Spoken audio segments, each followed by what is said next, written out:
Do you know that God has a way of saving you using people you have never met before? Those people will even want to die on your behalf so you can live. Forget the laughter at the beginning. When this incident happened, it wasn't funny. Well, I'm remembering it now. Okay. Let me catch my breath, See, I used to be this boy that didn't listen. I could hear all right, but I didn't listen. Whenever a thought finds its way into my mind, boom, I have activated my adventurous spirit and off I would go on it.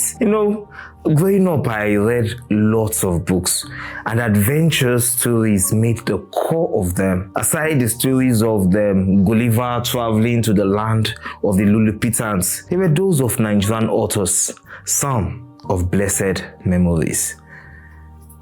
Adventure of Salsa tops the list of the best adventure stories set in Nigeria. I related massively to it and saw myself in Salsa. I loved the bush. I would always jump the fence of the house back then into the Maliki, into the incomplete building beside the house. It was nicknamed Bush because it was mostly overgrown with grasses and creeping plants, plus the popular Apollo tree. I would go there, sit on a low fence and imagine my life as an adventure. My joy became complete when we moved to Shigari quarters, and boom, there was Medili with a long expanse of land, bushes and farms spread out in front of us. It was the perfect spot to live my adventures in, and boy, I did. I soon became friends with the boys in the hood, courtesy of Idris, my old friend. Some days we'd go hunting, some days we'd look for carrot farm to raid. It was scary, yes, because there was always someone on the farm, but we still went all the same. Then came Philip and his brother Samuel. These guys just came back from Lagos and had plenty of stories to tell. The stories were of adventures in Ajegunle and some other places I can't remember. They were also fearless and didn't hesitate to get into a fight. Perfect. I pitched my tent with them. Their Idris have already begun having raging hormones because they were older and were beginning to look at the girls. Me, I still wanted to explore. Sure, the girls were beginning to take form in my eyes too, but the bush is called and I needed to answer.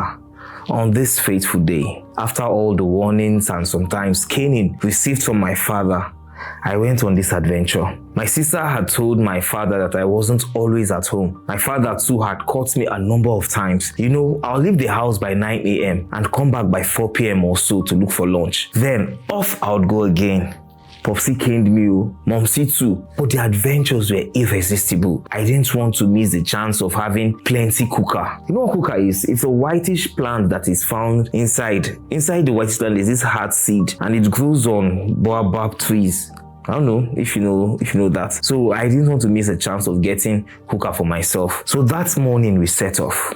Philip, Moses, my younger brother, and I, straight down the road of 15th Street, Shagari Quarters, Kano, past 21st Street, right into the bush. We climbed the trees and raised ourselves in the bush and poked sticks into holes we saw to scare out bush rats.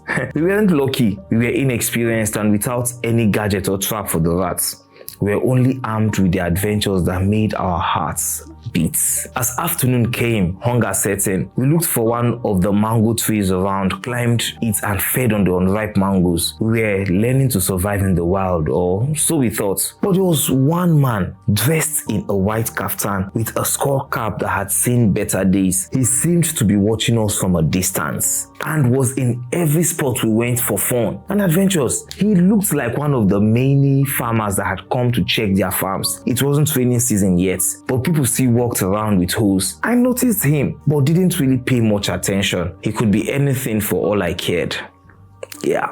When evening set and the farms around emptied, we set our plan in motion. While walking around and playing, we had seen the trees, but none of them had fruits. The only one that did had a barbed wire fence around it. The tree had its fruits on the ground. We could raid it, take one, and head home. There was one obstacle, Ronzuma. In Hausa. In English, it means honeyed water. For that was what the smelly river that ran behind Shigari quarters was called. Waste from companies at Sharada Industrial Estate Phase 1 was always emptied into it. This made the water bad and the air around there smelly. We had to scale it using big stones and tires placed strategically. Any slip and you'd partake of all the bacteria in the world, both known and unknown, and yet to be discovered. Your case will become a new illness, or you may even turn into an alien. Don't mind me. I remember it vividly, like it was yesterday. Moses was smaller, so I told him to wait across the river. Philip and I headed back to the bush, back to the fenced baobab with one goal in mind: still cooker or die, it's fine. We got to the fence, no problem. We looked around to see if there was anyone coming. Nobody. Then Philip looked at me and smiled.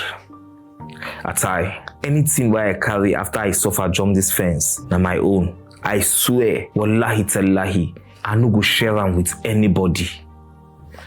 What about Moses? I asked. Na me tell and say make he no follow us cross this river. He sneered. Experience had taught me not to take Philip's words as a joke. Dude will be laughing and he will carry out a threat.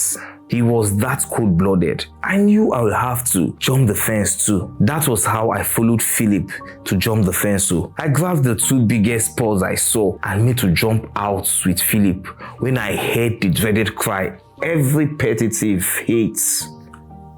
But we're thieves now. We're barely 12 years old. We just wanted an adventure. But hey, that day, I found out what adrenaline does. The fence I had jumped in 3 attempts was behind me in one swift jump. Philip was running for dear life in front of me. I was behind him with empty hands. Wait, none of us carried what we stole.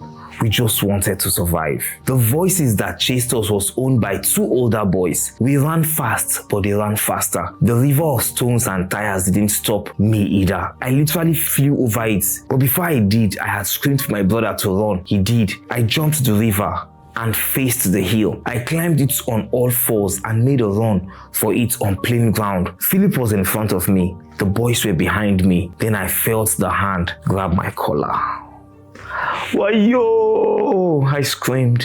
Bazon Kumaba, I said over and over again. Bazon Kumaba means I will not do it again. Those boys legit caught me and dragged me towards the river. They said I must follow them to the owner of the farm. No, they won't touch me. But I must apologize to the man. That man with dirty kaftan and skull cap who was watching us earlier. I knew it would be my doom if I followed them. So I started begging. I begged though, but these boys were hell-bent on taking me. Kobashi, leave him alone. A lanky boy came out of nowhere. Yahi Manasata, he stole from us, they responded. Inagunde Sachi, where is the thing he stole? He asked. Yayel Deshi. He dropped it, they responded. Then he said they must let me go. They tried to argue and he spoiled for a fight. Funny, they were 2 and bigger. He won, but they let me go. As they did, the guy who saved me reached for a piece of wet stick growing by the river. Nagodi, Nagodi, Nagodi, Nagodi. I thanked him profusely. Oga only nodded, pointed the road to me. So you won't do it again, he said as he lashed out at my torn back with the cane. I screamed in pain and ran. He didn't chase me. I kept running until I got to the 21st Street, where Philip and my brother were waiting. Crazy. Philip said they were already planning to go and tell them at home that they couldn't find me after we entered into the bush together. I looked at him, cleaned the tears from my eyes, pulled my brother along and walked home. Salza didn't get caught up in his prank and adventures. Why then wasn't I lucky? Well, I never stole again in the name of adventure.